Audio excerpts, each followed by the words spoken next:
Assalamualaikum warahmatullahi wabarakatuh. Anak-anak, berjumpa kembali dengan Bu Guru. Mari kita belajar materi kelas 5. Tema 3, makanan sehat. Subtema 1, bagaimana tubuh mengolah makanan.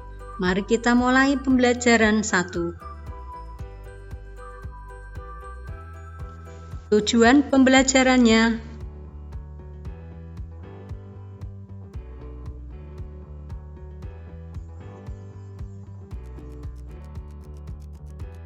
marilah sebelum belajar kita berdoa terlebih dahulu. Silakan.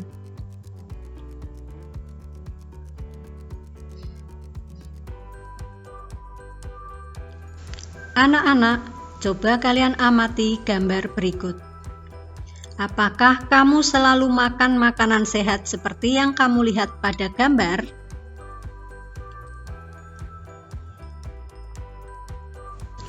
Makanan sehat. Makanan sehat adalah makanan yang bisa menjaga tubuh kita agar bebas dari segala penyakit.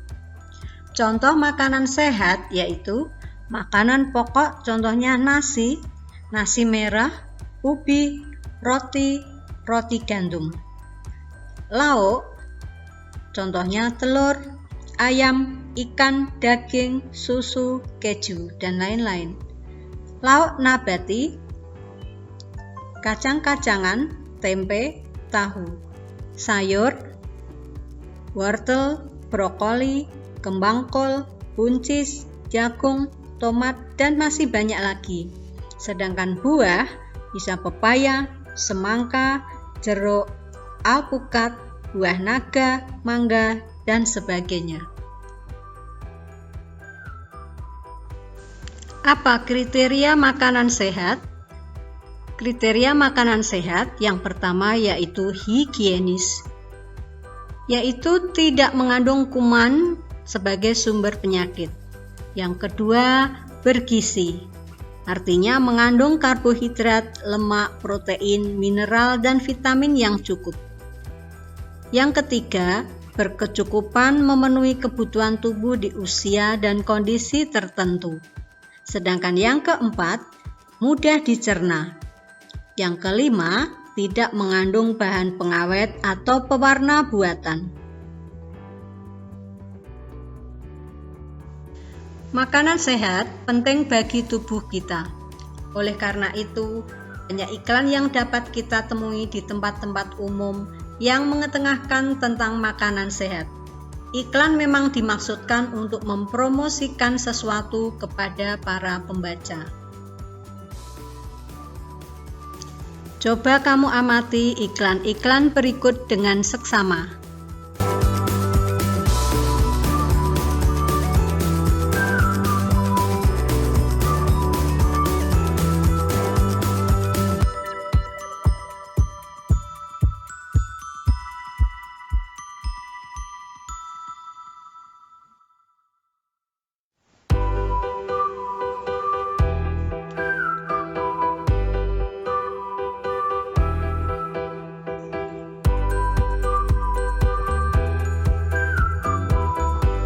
Kalimat-kalimat yang umumnya dipergunakan oleh bahasa iklan adalah kalimat yang menarik atau kalimat yang mengajak pembacanya untuk mengikuti apa yang ditulis atau disarankan oleh pembuat iklan.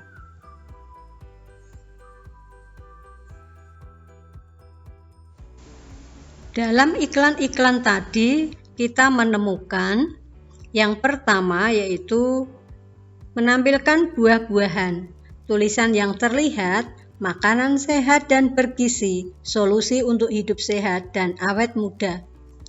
Gambar yang kedua menampilkan seorang anak sedang menyantap buah semangka. Tulisan yang terlihat, makanan sehat dan bergizi, penting untuk pertumbuhan otak anak Anda. Gambar yang ketiga menampilkan sayur dan buah-buahan. Tulisan yang terlihat, cintai jantung Anda, konsumsi sayur dan buah segar. Ayo berdiskusi. Berdasarkan tulisan iklan yang kamu baca di atas, diskusikan dengan teman sebangkumu tentang beberapa hal berikut. Yang pertama, kata-kata kunci dari iklan tersebut. Yang kedua, ciri-ciri dari sebuah kata kunci. Yang ketiga, alasan kamu memilih kata-kata tersebut sebagai kata kunci. Kata kunci adalah sebuah inti kalimat. Kata ini digunakan sebagai kunci dan inti untuk menghubungkan ke kata lain atau informasi lain. Ciri-ciri sebuah kata kunci adalah terdiri dari satu kata atau dua kata, bisa juga satu kalimat yang membentuk sebuah paragraf. Yang kedua, mengandung kata yang unik yang terdapat dalam sebuah iklan. Yang ketiga, mewakili sebagian besar atau keseluruhan topik atau konsep atau informasi dari sebuah iklan. Alasan memilih kata tersebut sebagai kata kunci adalah karena kata tersebut mewakili keseluruhan informasi dalam iklan.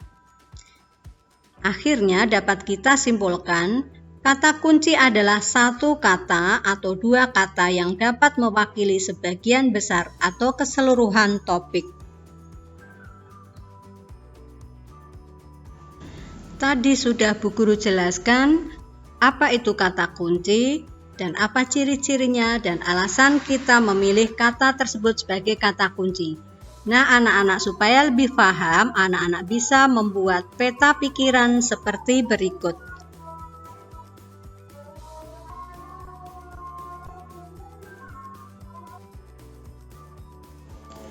Anak-anak, dengan menemukan kata kunci pada iklan-iklan makanan sehat, kita jadi tahu bahwa masyarakat kita sudah banyak yang peduli tentang pentingnya makanan sehat.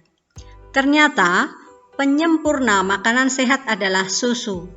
Oleh karena itu, kita sering mendengar 4 sehat, 5 sempurna.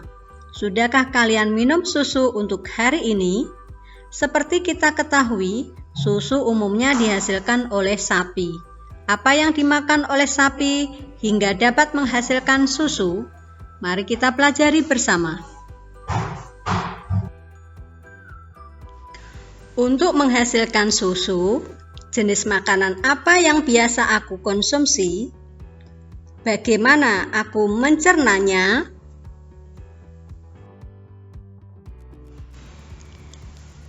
Tuliskanlah hal-hal yang ingin kamu ketahui tentang organ pencernaan hewan dalam bentuk pertanyaan.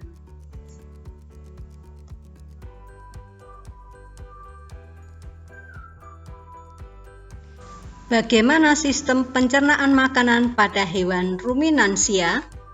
Simak penjelasan berikut ini. Hewan ruminansia adalah kelompok hewan mamalia yang biasa memamah atau memakan 2 kali dan dikenal dengan hewan memamah biak. Contoh hewan ruminansia ialah sapi, kerbau, rusa, domba, kambing, dan kijang. Sistem pencernaan hewan ruminansia lebih kompleks dibandingkan pencernaan hewan lainnya. Pada hewan ruminansia terdapat 4 bagian lambung dengan fungsi yang spesifik. Selain itu, pencernaan makanan pada hewan ruminansia dibantu oleh beberapa mikroba atau bakteri dan protozoa. Mikroba tersebut dapat membantu mencerna rumput. Coba kamu perhatikan penjelasan mengenai proses pencernaan pada hewan ini dengan seksama. Mekanisme pencernaan makanan pada hewan ruminansia, contohnya sapi. Makanan seperti rumput pertama kali masuk ke dalam mulut sapi. Di dalam mulut terdapat organ-organ pencernaan seperti berikut. Yang pertama yaitu gigi. Gigi sapi tersusun dari gigi seri yang berguna untuk memotong makanan dan gigi geraham untuk mengunyah makanan. Yang kedua yaitu lidah. Lidah sapi berguna untuk merenggut rumput atau makanan dan mendorong makanan yang sudah dikunyah menuju lambung. Yang ketiga yaitu saliva.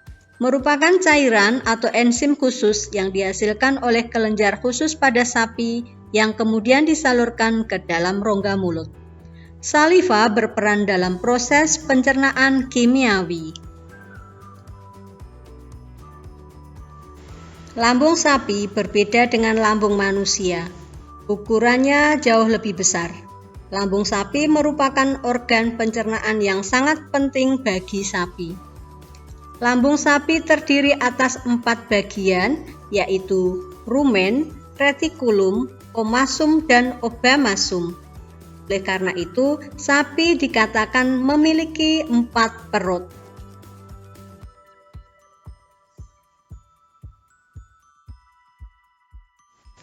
Mari kita pelajari satu persatu lambung sapi. Berikut bagian-bagiannya. Yang pertama yaitu rumen, atau dikatakan perut besar. Rumen merupakan tempat terjadinya pencernaan dengan bantuan mikroba atau bakteri.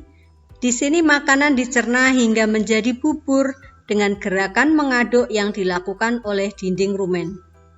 Pada saat sapi beristirahat, makanan kembali ke mulut dan dikunyah kembali. Setelah dikunyah untuk yang kedua kalinya, makanan masuk ke retikulum atau disebut perut jala.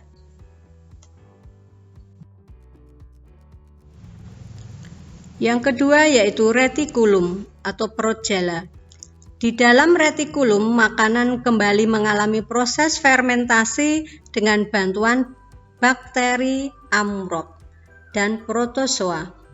Di dalam bagian perut ini terjadi proses absorpsi atau penyerapan dan penyaringan benda-benda asing yang masuk bersama makanan sehingga tidak masuk ke omasum atau perut kitab.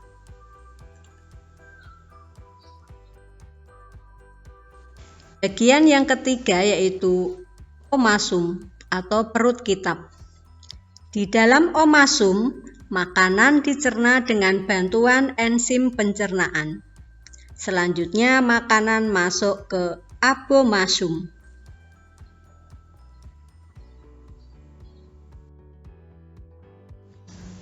Perut yang keempat yaitu abomasum atau disebut perut masam. Perut bagian inilah yang sebenarnya disebut dengan lambung. Di sini makanan dicerna dengan bantuan enzim pencernaan pepsin yang dihasilkan oleh abomasum. Setelah melewati seluruh proses pencernaan makanan di dalam abomasum, makanan bergerak menuju usus halus. Panjang usus halus seekor sapi dewasa dapat mencapai 40 meter. Di dalam usus halus terjadi proses absorpsi dan fermentasi, dan selanjutnya sisa-sisa makanan akan dikeluarkan melalui anus. Ayo berlatih. Anak-anak, di dalam bukumu ada diagram seperti ini. Nah, diagram ini menjelaskan mengenai proses pencernaan pada hewan ruminansia yang diwakili oleh hewan sapi. Berdasarkan keterangan yang kamu peroleh tadi, lengkapilah diagram berikut.